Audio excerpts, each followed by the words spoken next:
Our apologies for the recent dead air of DP24 General TV announcement. And by the way, this is your Durko speaking, live from Dasmariñas City, home of the Papao Festival. And of course, we have some big announcements that we are about to announce here. But before that, let's have a shout-out portion here because we have a birthday celebration right here to our fellow sweethearts, Doc Abby, and of course, to our founder's mom, or mother as well. And yes, of course, that's a short shout out for this segment. And by the way, if you're wondering why we have some big announcement here, and of course, let's say because of the times that changes that there's happening all over Feast Bay area, and of course, last Monday, if you can remember this, so because of the times that changes that is being happening for the Summons to Surrender Place, instead of a weekly broadcast, it would be limited to Monday only on a new time slot, which is 8 in the morning. But unfortunately, this is not the case for DP24 General TV because it would run into a conflict already. And so, with that in mind, we're leaving the Feast Bay area, and we're sorry to say this, but it's our final decision already to leave the collaboration space. And of course, we're glad to serve with you, Feast Bay area. And likewise, it's ever since 2021 that the Summons to Surrender Place got introduced into this online space for the duration of the COVID-19 pandemic disaster that is still happening. And you know what? Our perspectives got changed because of what we have been realized, that even though there are some sort of issues that we have been encountered, and moreover, we would like to have some sort of a new management style for DP24 General TV. And as far as we're concerned, we would no longer simulcast most of DP24 General TV programming into our DP24 Facebook page because of the one reason. It's because of the intentional mid-air signal interruption, especially if we are strictly implementing the self-regulation, which includes the MTRCB rating system that is actually owned by the government of the Republic of the Philippines under its Office of the President. movie and television review and classification board. For YouTube, it's a no problem, but for Facebook or Meta, so sad that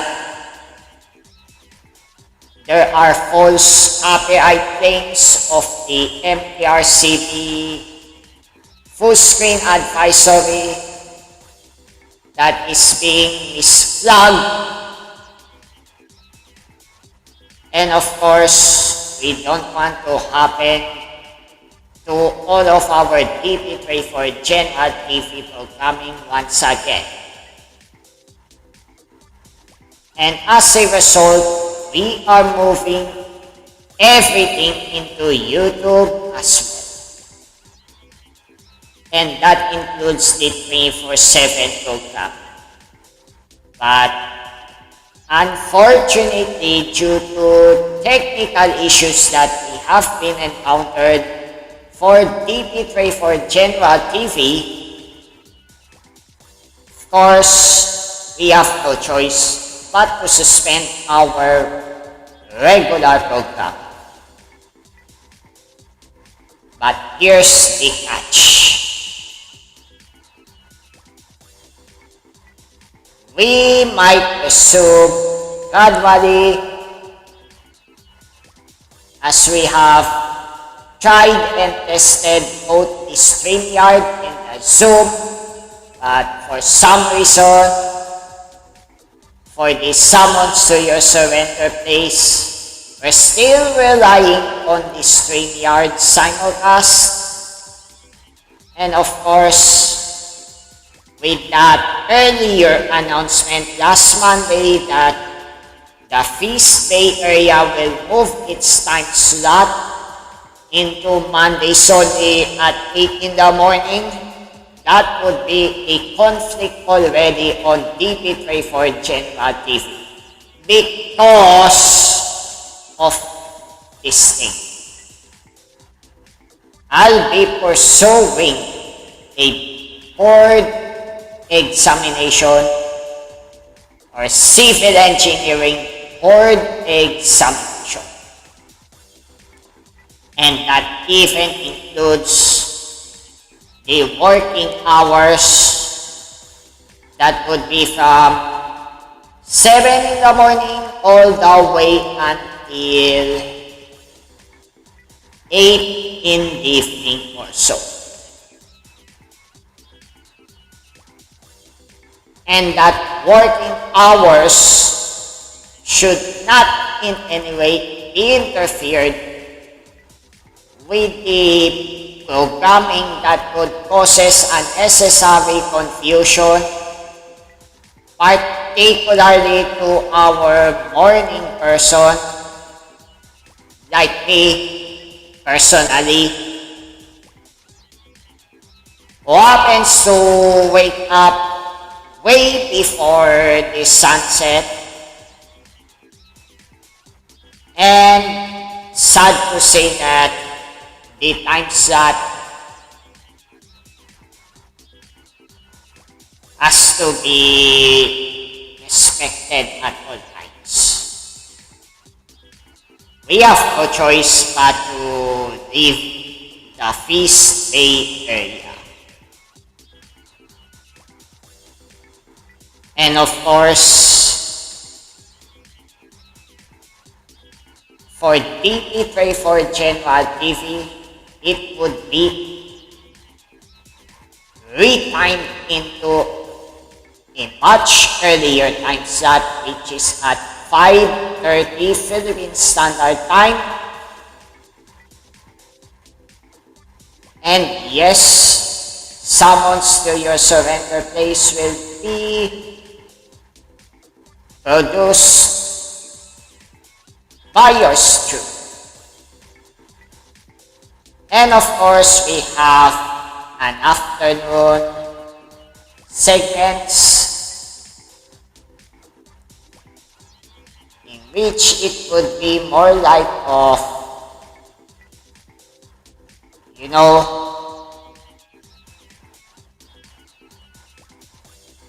a filler programming for DP24 General TV starting this third quarter of 2023. This includes the following: DP in Focus every Wednesday evening at 5 p.m. Philippine Standard Time or 1700 hours. And on Wednesday, there are changes even to the time slot for the Wednesday Bible study block. It would be at 2000 or 8 p.m. onwards instead of the simultaneous broadcast at 6:30 or 18:30. This is due to ongoing conflict with the ongoing members exclusive Zoom call, and of course, we don't want to happen this once again with the cross audio interference that would violate another company's non-disclosure or the so-called confidentiality agreement. And yes, of course, we don't want to get sued for some sort of copyright or privacy-related infringements. And that's why the retimed schedules would be the possible solution to avoid such conflicts. And for Thursday evening, 5 in the afternoon, it will be the Mapping 101 Thursdays on our brand new season.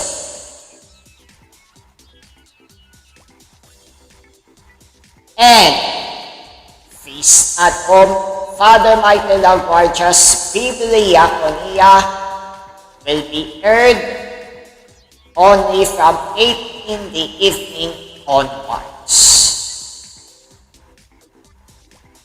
And on Friday, we are unable to air Dating University featuring Coach V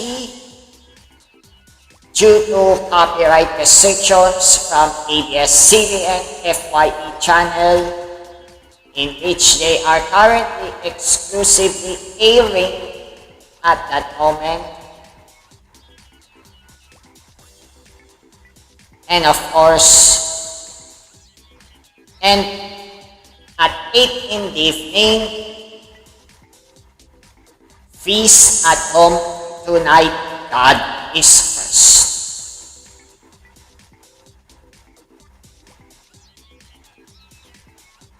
And of course, we have a Saturday morning session with the Feast Bay Area Saturday with Coach JCDP at 8 in the morning, right after the feast, right after the Summons to Your Surrender Place weekend edition at 5:30 in the morning.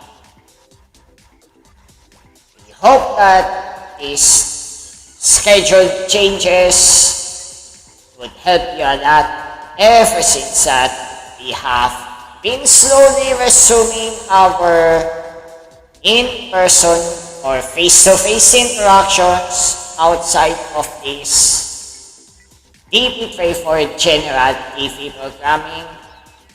And of course, we might getting busy once again. Sometimes we might not be able to hear some episodes of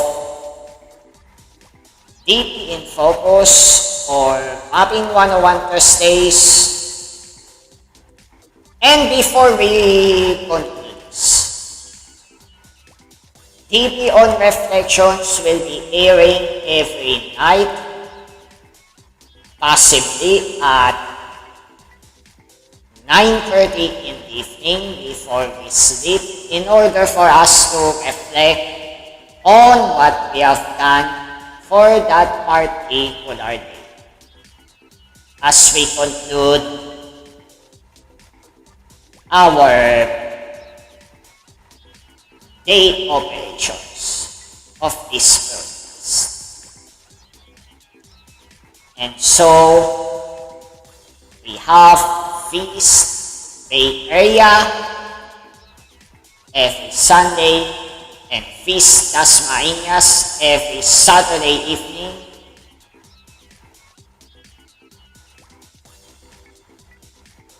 So, there's no reason for you to worry about the schedule changes ever since that we are done already with the COVID-19 pandemic disaster. We're heading towards the recovery and reintegration, thus lifting up the emergency status by WHO. But still, we have to be more careful because of the Arcturus sub-variant of the Omicron variant that is being linked into the spike of COVID-19 cases. And as of now, for Dasmariñas City, so far so good. We are seeing a drop of the active cases down to 20 as of 5th June 2023.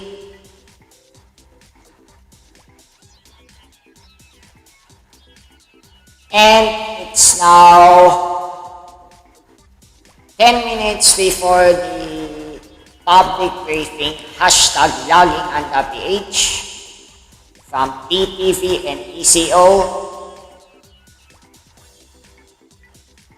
And of course, with all due respect to our motherland, the Republic of the Philippines, in its culmination of the flag days, we have added the Philippine flag below our primary logo.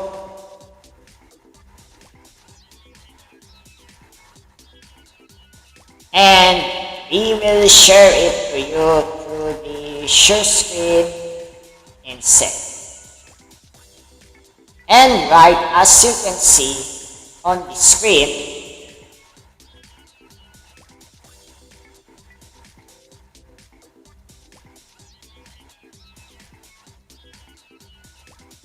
it is a temporary changes to the logo system, wherein the flag of the Republic of the Philippines has been placed. But eventually, we will replace it with a better version because it might sound like, say, problematic and other bulletin-related posts where some sort of technical issues that we have been identified initially from 6th of May, technical issues that got very apparent wherein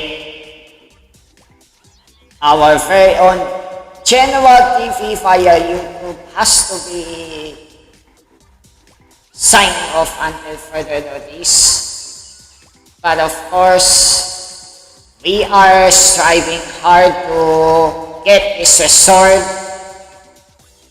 and our internal hard disk systems has to be relocated into the USB enclosure,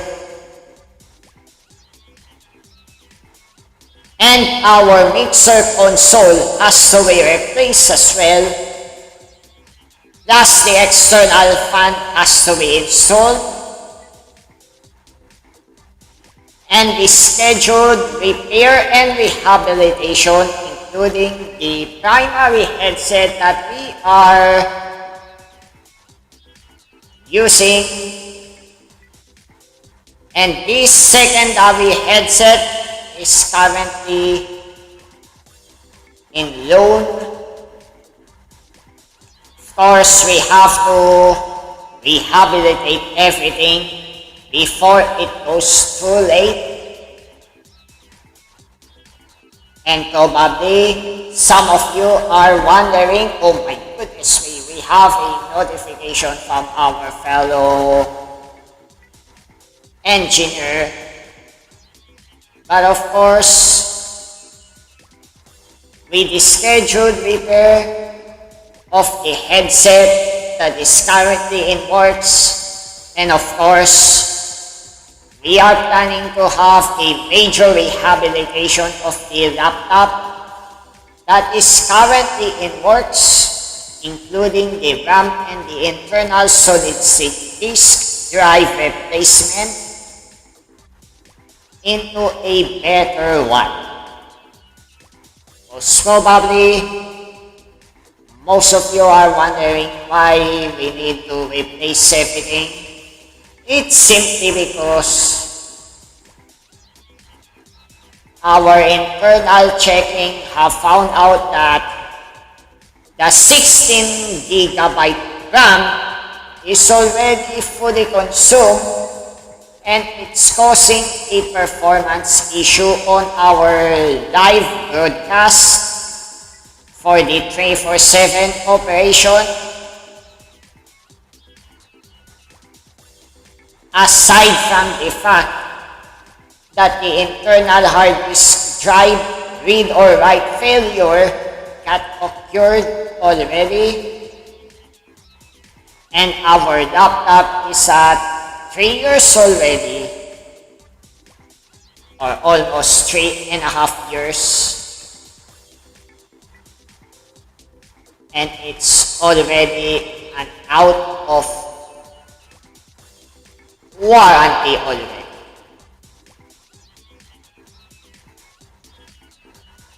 I'm sorry, but it's a 2.5 years rather. 2.5 years. Our apologies. But of course, special thanks to our wonderful people have helped us,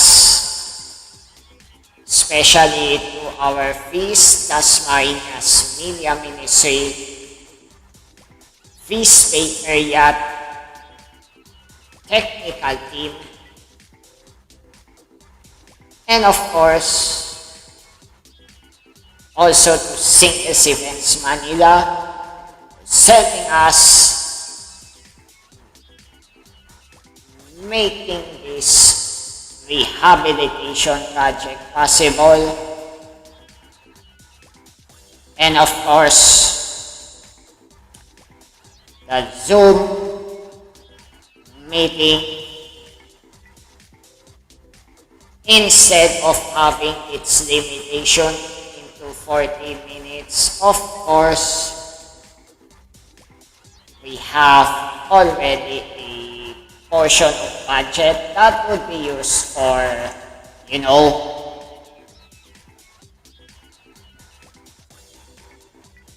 a better portions that would be used for technical upgrades, and likewise, we have a better audio system as well.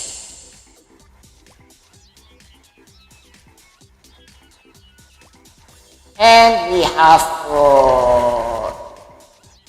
share some behind the scenes of the DP24 General TV broadcast system, and as you can see,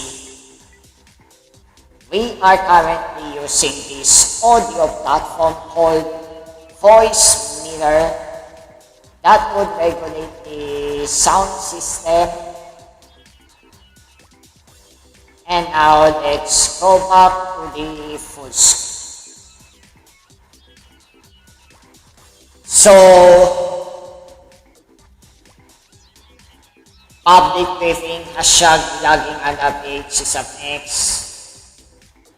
Sooner or later, we will be having a full-time or full-blown scale of the programming that includes the safety and security, self-help, and even the lifestyle that would meant to have a brand new programming as well. And so, this has been your dear call. Have a blessed day to all of us, our fellow sweethearts, and always remember to be safe. Be well, stay safe, try, and